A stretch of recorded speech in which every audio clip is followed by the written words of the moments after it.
নমস্কার বন্ধুরা, শুভ সকাল। রিভার্স ডিমে সকলকে স্বাগতম। তোমরা সবাই কেমন আছো? তোমাদের আশীর্বাদ ঠাকুরের কৃপায় ভালো আছি। তো সকালবেলা কিন্তু সকালের কর্ম সব শেষ হয়ে তো পূজাও কমপ্লিট হয়ে গেছে। পূজার ভোগ নিয়ে এসেছি। আর সকালবেলা কিন্তু রান্নাও করেছিলাম। একবারে দুপুরের মধ্যে রান্না করে নিয়েছি। এদিকে দেখতেই পাচ্ছ আমার পুরো আ পূজা শেষ হয়ে গিয়েছে। তো আমার পূজা শেষ হওয়ার পর সেটাই মানে মাত্র এই যে চুলটা আম মানে স্নান করেও আসছি। স্নান করে এসে পূজা দিয়ে নিলাম। তারপরে আরকি চুলটা এই যে খুললাম। আর এই যে দেখো খুব কালকে রাত্রে হঠাৎ করে অ্যালার্জি হয়েছিল। মুখটার অবস্থা খারাপ হয়ে গেছে। সেটাই বলতেছিলাম তোমার দাদাকে, সেটা নিয়েই বকবক করতেছিলাম।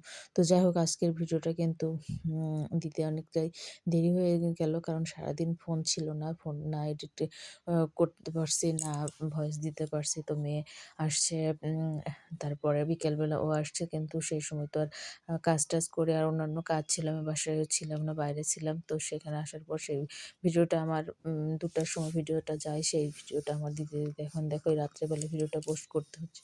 উপায় নাই। কারণ এদিকে আজকে যদি না করি তাহলে কালকে আবার কখন একসঙ্গে ২ টা হয়ে যাবে। কখন কিভাবে করব বুঝতেই পারতেছি না। একটু মানে অনিয়ম হয়ে গেল। যাই হোক, এদিকে আমি আবার একটু পাকোড়ার মতো করতেছি। একটু আ উম মানে বিটরুট দিয়ে একটু করব। তো সেটা করার পর এই যে এদিকে দেখতেই পাচ্ছ বিটরুট দিয়ে একটু রান্না করতেছি। সেই এই পাকোড়াটা কিন্তু খেতে বেশ ভালোই মানে দেখতেও ভালো হয়েছে এবং খেতেও কিন্তু ভালোই লাগতেছিল। কিন্তু তোমাদের দাদা বলতেছে একটুও টেস্ট হয়নি। তো তারপরেও আসলে মানে পেঁয়াজ-টেয়াজ দিয়ে যেহেতু দিইনি, একদম নিরামিষই করছি। কিন্তু কালারটা দেখো, কালারটা দেখে কিন্তু আমার ভীষণই ভালো লাগতেছিল। আর মেয়ে বলছিল ওর ভালো লাগতেছে। আর তোমার দাদার জিনিসটা ভালো লাগেনি। তো না হয় না লাগলেও সমস্যা নাই। তবে এই জিনিসটা আমি করেছি হচ্ছে বিটরুট দিয়েছি, সঙ্গে আলু দিয়েছি, তারপরে একটু গাজর দিয়েছি, দিয়ে কিন্তু জিনিসটা আরকি করা হইছে। বেশ উম খেতে তো অবশ্যই ভালো লাগার কথা। একটু মসলা-টসলা দিয়েছি। কিন্তু পেঁয়াজ-টেয়াজ কিছু দিই নাই। একদম টোটালি নিরামিষই করছি। অনেকটা টেস্ট আমার কিন্তু লেগেছে, খেতে বেশ ভালোই লেগেছে। তবে কি একটু লবণে কম ছিল। এই এই যা। তো যাই হোক, এখন সবগুলো ভেজে নিয়েছি এবং লাস্টে এই কটা ছিল সেটাও ভেজে নিলাম। নেওয়ার পর এখন ভাবতেছি তাহলে ওকে খেতে নিয়ে যেয়ে দিয়ে দেখি কি বলে। তো খাবার যখন আমি ওকে নিয়ে গিয়ে দিলাম, তো ও খাইলো। মানে তোমাদের দাদা খাইলো। খেয়ে ওর ভালো লাগে নাই। তো তারপরে ভাবতেছি কি করা যায়, কি করা যায়। তো সেটাই করেছি। তবে দেখতে কিন্তু ভীষণ সুন্দর হয়েছে। আমার কিন্তু খুবই ভালো লেগেছে। তো যাই হোক, এই যে দেখতে পাচ্ছ তোমার দাদা খাওয়ার জন্য দিলাম। তো ও মুখে দিয়ে ওর একটুও ভালো লাগেনি। না লাগুক, তারপর আমি এদিকে আবার তরকারি রান্না করব। এটা দিয়েই আলু পটলের তরকারি রান্না করব। এদিকে আর অনেকগুলো সিঙ্কে অনেক থালা-বাসনগুলো জমছে। সেই থালা-বাসনও গুলোই মাজতেছি বসে, বসে। আর এদিকে কিন্তু রান্না করতেছি। আর সামান্য একটু কিন্তু আ উম মানে গত ২ দিনের যে দুধ জমা হয়েছিল, সেই দুধ দিয়ে একটু পায়েসও রান্না করেছি। কারণ দুধগুলো রয়েছে, দুধগুলো খাওয়া হয় নাই। ২ দিন না ৩ দিন ধরে দুধ জমতেছিল। সেই জমা দুধগুলো দিয়ে পায়েস রান্না করলাম। রান্না করে আর হঠাৎ করে শ্বশুরও আসছিল।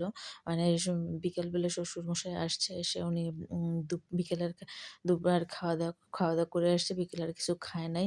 তো ওখান থেকে উনি আবার গিয়েছিল হরিবাসরে। তো হরিবাসর ওখান থেকে এসে আবার রাত্রেবেলা আরকি খাওয়া-দাওয়া করবে। রাত্রেবেলা একটু ভাত রান্না করেছিলাম। ওনাকে একটু ডিম ভেজে দিলাম। আর নিরামিষ তরকারিও করেছি আলু, পটল দিয়ে। আর যে বড়াটা করেছিলাম সেটা ভেতরে দিয়ে আরকি ওই আম ভেতরের তরকারিতে দিয়েছিলাম। একদম অনেক সুন্দর মানে ডালের বড়ার মতোই হয়েছিল। অনেকটা খেতে কিন্তু বেশ ভালো লাগতেছিল। তো তোমাদেরকে একটু দেখাই তরকারিটা কেমন হয়েছে কালারটা। তো এই যে দেখতেই পাচ্ছ তরকারির শ্বশুর বলল মানে তরকারিটা নাকি অনেক টেস্টও হয়েছে। আর এই যে দেখো ওইদিকে ভাতটা তো রান্না করা কমপ্লিট। আর এদিকে আমি একটু ডাল দিয়ে লাউ রান্না করব। অল্প একটু সামান্য একটু লাউ ছিল, লাউগুলো নষ্টই হয়েছে। অর্ধেকটা পরিমাণ নষ্টই গিয়েছে। আর এই যে দেখো এপাশে কিন্তু আমার পায়েসটাও কমপ্লিট। আর তারপরে রান্নাবাড়ি কমপ্লিট করে আমি একটু মুখে প্যাক লাগাইলাম। তো সেটাই প্যাক লাগাইতেছি আর লাগাইছি। আর মেয়েকে দেখো ম্যাচিং আমার ওড়নার সঙ্গে কিন্তু প্যাকটা সুন্দর ম্যাচিং হয়ে গেছে, সেটাই মেয়েকে বলতেছি আর বসে, বসে শয়তানি করতেছি। এই যে কতগুলো একটু ছবি উঠায় নিলাম। তো মেয়েকে দিতে বললাম, মেয়ে দিল না। তো আমি নিজেই দিলাম। দিয়ে এই যে এখন ছবি উঠাইতেছি। প্যাকের মধ্যে ছিল হচ্ছে বিটরুট মসলা, আ তার মানে বিটরুট দিয়েছি, আলুর মানে রস দিয়েছি, বেসন এইসবই আরকি। তো দেখো রান্নাঘর কিন্তু আমার পরিষ্কার পরিচ্ছন্ন হয়ে গিয়েছে। এদিকে মুখে প্যাক লাগে এগুলো সব পরিষ্কার করে নিলাম। তারপর আরকি প্যাকটা ধুয়ে নেব। ধুয়ে নিয়ে আরকি ঘুমাতে যাব। তো রান্নার রাত্রেবেলা এগুলো পরিষ্কার করে না নিলে সকালবেলা একটু ঝামেলা হয়ে যায়। তো যাই হোক এই তো ছিল বন্ধুরা সারাদিনের ভিডিওটা। তো ভিডিওটা ভালো লাগলে অবশ্যই একটা লাইক, কমেন্ট করে দিও। আর হঠাৎ করে যেন দেওয়ার পরে বা প্যাক লাগানোর পরে মুখে একটু অ্যালার্জি হয়েছিল।